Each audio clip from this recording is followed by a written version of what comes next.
بسم اللہ الرحمن الرحیم۔ معزز ناظرین، السلام علیکم ورحمۃ اللہ وبرکاتہ۔ شجاعت اور بہادری کا ایک عجیب قصہ میں نے ایک کتاب میں پڑھا۔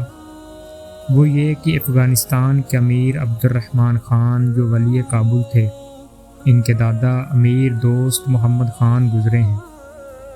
ان کے زمانہ کا یہ قصہ ہے کہ وہ افغانستان کے حاکم اور ولی تھے۔ انہوں نے اپنے ایک بیٹے کو اپنا ولی عہد بنایا۔ اس کے کچھ عرصہ کے بعد افغانستان پر دشمن نے حملہ کیا۔ امیر دوست محمد خان نے دشمن سے لڑنے کے لیے اور ان کو شکست دینے کے لیے ایک لشکر روانہ کیا، اور اس لشکر کا امیر اپنے اس بیٹے کو بنایا اور اس سے کہا کہ تم جا کر دشمن کو سرکوبی کرو اور اس کو بھگا دو، اور ہمارے ملک کے جتنے حصے پر اس نے قبضہ کر لیا ہے وہ اس سے آزاد کرواؤ۔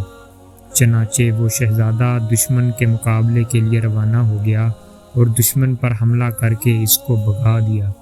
لیکن امیر دوست محمد کو یہ اطلاع ملی کہ شہزادے کو شکست ہو گئی ہے اور دشمن سے ڈر کر بھاگتا ہوا واپس آ رہا ہے۔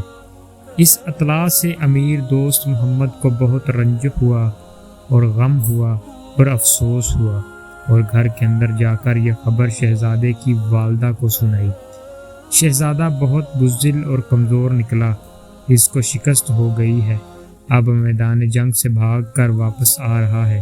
حالانکہ یہ اس کی بہادری اور دلیری کی عمر ہے، شجاعت اور دلیری دکھانے کا وقت ہے، مگر یہ بزدل نکلا۔ دوسری طرف میں نے ولی عہد بھی بنا دیا ہے، اب لوگ کہیں گے کہ تم نے کیسے نالائق اور بزدل کو ولی عہد بنایا ہے جو دشمن کی سرکوبی نہیں کر سکتا۔ اس لیے مجھے شدید غم اور افسوس ہو رہا ہے۔ شہزادے کی والدہ نے جب یہ خبر سنی تو فوراً کہا یہ خبر غلط ہے، یہ ہو ہی نہیں سکتا کہ شہزادہ شکست کھا جائے۔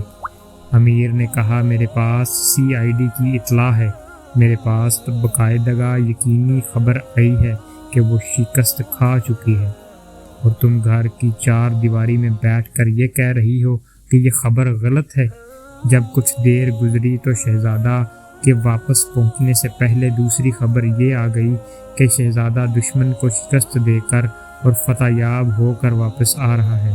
وہ بادشاہ جلدی سے گھر گیا اور اس کی ماں سے جا کر کہا کہ ابھی دوسری خبر یہ آئی ہے کہ اس نے شکست نہیں کھائی اور پہلی خبر غلط تھی، بلکہ وہ دشمن کو شکست دے کر اس کو بھگا کر فتح یاب ہو کر واپس آ رہا ہے۔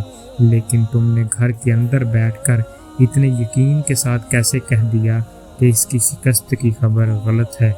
یہ نہیں ہو سکتا کہ وہ شکست کھا جائے، اس کی کیا وجہ تھی؟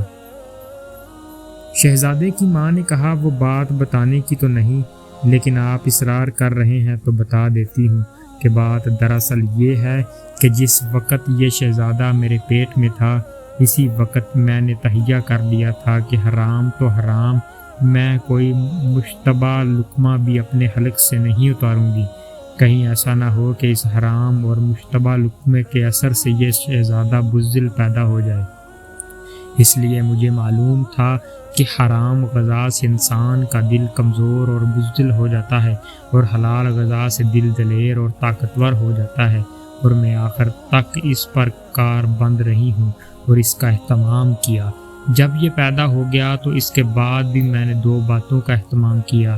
ایک یہ کہ میں نے کبھی ناپاکی کی حالت میں اس کو دودھ نہیں پلایا، بلکہ جب بھی دودھ پلایا تو باوضو ہو کر پلایا اور سورہ یاسین پڑھتے ہوئے دودھ پلایا، اور اس کے دودھ پینے کے زمانے میں بھی میں نے اپنے حلق کو حرام اور مشتبہ غذا سے بچایا، تاکہ کہیں ایسا نہ ہو کہ وہ حرام غذا میرے پیٹ میں جائے اور اس غذا سے دودھ بنے اور دودھ اس بچے کے پیٹ میں جائے، اور جس سے اس کی اندرونی صلاحیت اور طاقتیں خراب ہو جائیں اور اس کا دل کمزور ہو جائے۔ چونکہ میں نے اس بات کا اہتمام کیا تھا، اس لیے مجھے اس کا پورا یقین تھا کہ یہ شہزادہ بزدل نہیں ہو سکتا۔ جب یہ دشمن سے لڑنے کے لیے گیا ہے تو یقیناً یہ فتح یاب ہو کر آئے گا، اس لیے میں نے یہ کہہ دیا تھا کہ یہ خبر غلط ہے۔ وما علینا الا البلاغ المبین۔ شکریہ۔